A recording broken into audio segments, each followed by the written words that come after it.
Hey y'all, so now we are on 14-2. Now, you should be watching this video after you finished 14-2 Daily Common Core Review on the Google Sheet. This video is for you to check your work.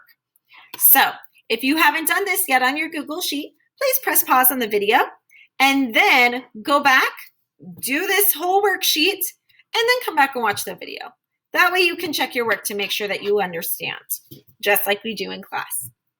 So if you need to pause, go ahead and do that and hop on over to your Google Sheet and then come back and join me. So once you have finished that, we're on number 1. The Johnson's backyard is shaped like a parallelogram. What is the perimeter of his backyard? And we just learned about perimeter. I know that this side is going to be the same as this, 30. This is 20. This side is also 20. To find perimeter, I'm finding the outside distance of this shape. So I need to add them together. 30 and 30 and 20 and 20. 30 and 30 give me 60. 20 and 20 give me 40. And 60 and 40 will get me 100. Mental math. Bonnie walked 310 meters to the park and 420 meters to the store. How many meters did she walk in all? That means I need to add 310 plus 420. And when I stack these two numbers and add carefully, I should get 730 meters. Which of the following is a name for a 5-sided shape? Now, we haven't done geometry this year, but I know you guys have done geometry in kindergarten, in first, and in second grade. So a 5-sided shape, it usually looks something like this, and it is called a pentagon. Number 4, what are the next two numbers in the pattern below? To get from 12 to 19, I can't multiply, so now I'm adding. I'm going to be adding 7. 19 to 26, another adding 7. 26 to 33, adding 7 again. So I know I'm going to be adding 7 2 more times. 33 plus 7 is 40. And 40 plus 7 is 47. Make sure you have both of those numbers written down for that problem in the text box. Excuse me. Write a fact family for 8 and 64.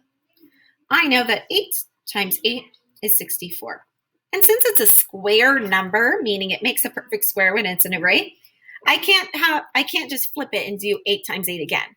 I could, but I don't need to write them all down. So then I would write 64 divided by 8 equals 8.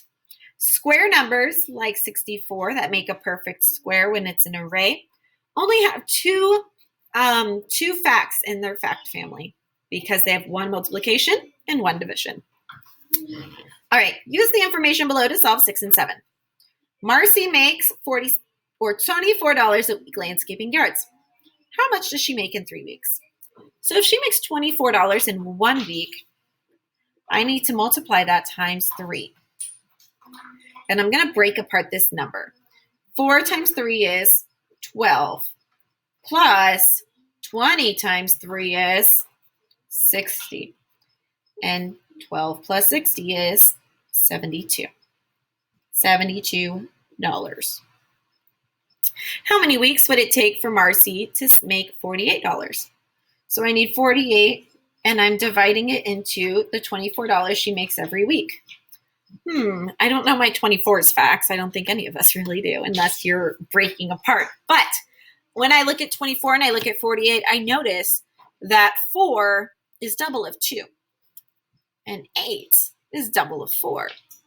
So it looks like this number is half of 48.